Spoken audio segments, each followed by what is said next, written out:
l'homme remarque avec effroi qu'un passant ignore totalement la voiture qui fonce vers lui.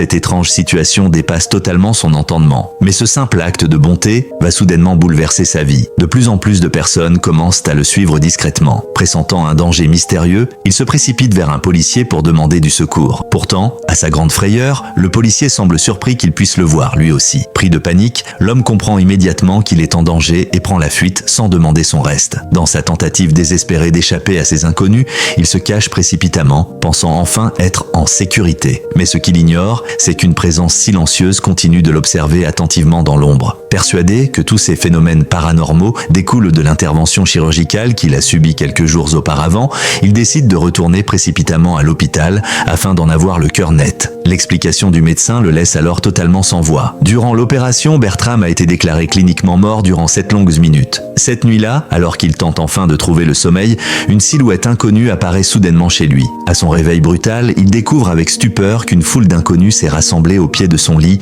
le suppliant silencieusement de leur venir en aide. Bertram comprend alors avec horreur qu'il est désormais capable de voir ces âmes tourmentées, coincées sur terre par leurs regrets et leurs désirs inassouvis. Mais lui, simple dentiste solitaire qui déteste profondément s'immiscer dans les affaires des autres, voit soudainement sa vie basculer dans un chaos surnaturel.